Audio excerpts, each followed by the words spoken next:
29 ذي الحجة كان اختطاف الوالد عليه رحمة الله تبارك وتعالى، الذي خرجت وإياه لصلاة الجمعة وكنت في 9 من السنين، وفرش رداءه وصلى وقرأ، فجاء وقت تسجيل اسمه للإقامة الجبرية قبل دخول الخطيب وقبل أذان الظهر، فخرج فأمسك ثم لم يعد. Umur 9 tahun diajak sholat Jumat oleh abahnya. Itu kalau beliau cerita ini nangis beliau. Apalagi ceritanya waktu itu beliau itu sampai nunjuk penjara yang sekarang itu penjara bisa dibuat, yang sebelahnya penjara itu bisa dibuat majelis besarnya beliau. Yang dulu abahnya ditindas di sana. Yang dulu abahnya diculik di sana. Terakhir tanda tangan yang harus beliau tanda tangani, harus lapor. Masuk situ tidak ada kabar lagi sampai detik sekarang, kata beliau. Beliau kalau sudah mengungkapkan, beliau meneteskan air mata. Teringat apa? Teringat ayah beliau, sallallahu alaihi Nabi Muhammad. Kata beliau, ini tempat, dituting beliau, ya kan, ditunjuk oleh beliau seperti ini tempat dulu bapak saya terakhir ketika umur saya 9 tahun. Dia masih ingat memorinya beliau. Keluar dengan saya di hari Jumat untuk sholat Jumat, dan beliau pun mengajak sholat Jumat. Didudukkan guru mulia di situ membaca surat Al-Kahfi. Dan katanya abah beliau sambil mengatakan kepada guru mulia yang umurnya 9 tahun, nak tunggu sebentar, ini ridaknya abah, ridak, tahu ridak, ini syal, surban, tak taruh sini nak ya, tak letakkan di sini, sebentar lagi saya balik nak, ente baca surat Kahfi nak, teruskan dengan amalan apa, amalan Jumatmu, sebentar lagi saya balik, saya cuma tanda tangan lapor. Karena kenapa? Ulama-ulama di sana, di komunis di sana ketika ditindas, ulama-ulama dari kelas A yang kelas Z sampai harus lapor semua, tanda tangan semuanya. Tidak datang-datang lagi nih saya punya ayah nih, sampai mendekati apa? Sampai mendekati waktu azan. Azan kok tidak muncul-muncul, tanda tangan seberapa lama sih? Nggak lama. Sampai khotib naik, usikum nafsi bitaqwallah. Tak bimbang tambahan. Namanya anak Habib Umar bimbang ya. Sampai datangnya komat, nangis beliau, kok enggak datang ini ya. Kemudian beliau setelah sholat, beliau nyamper itu tempat ya, tanya, abah saya di mana? Abah saya tadi bilang kalau abah saya di sini tadi. Namanya anak pasti pengen tahu keadaan orang tuanya, mana abah saya, kok gak kembali lagi? Nggak digubris sama penjaganya, prajurit waktu itu, karena prajuritnya komunis. Ada itu siapa, anak kecil lah, anak kecil ini. Beliau sampai sedih. Dari sejak itu beliau nggak ketemu lagi dengan orang tuanya.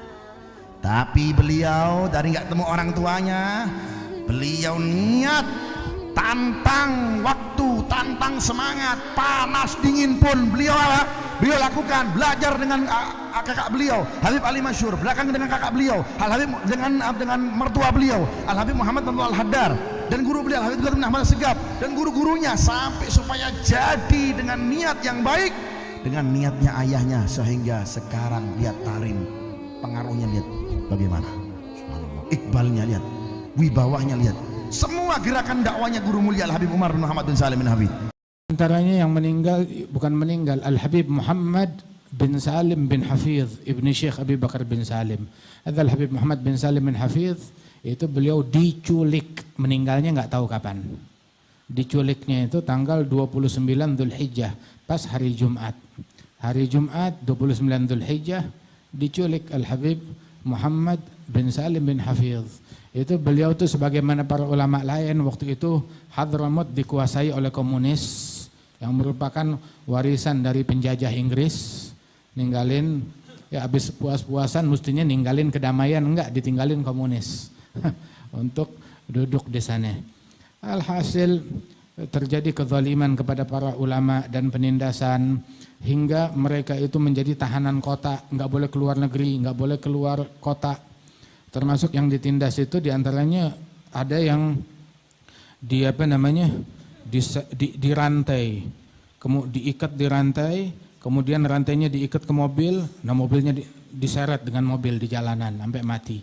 Ada yang begitu. Ada yang dipukul dengan popor senapan sampai mati.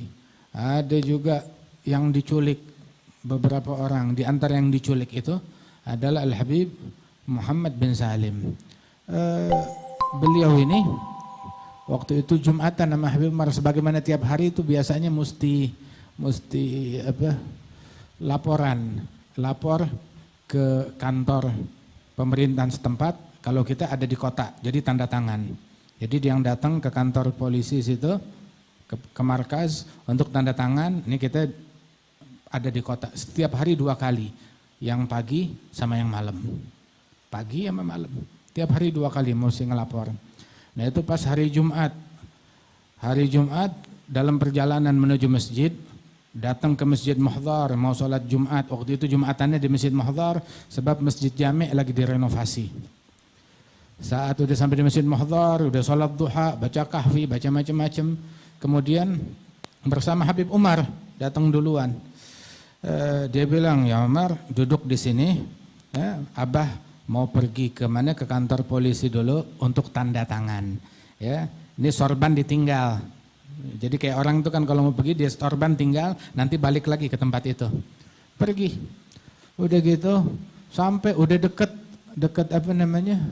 deket Jumatan, udah mepet waktu, belum pulang-pulang, lama nungguin.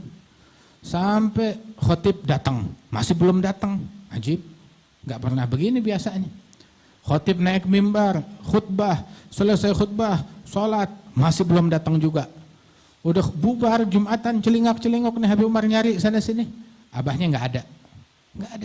Di mana?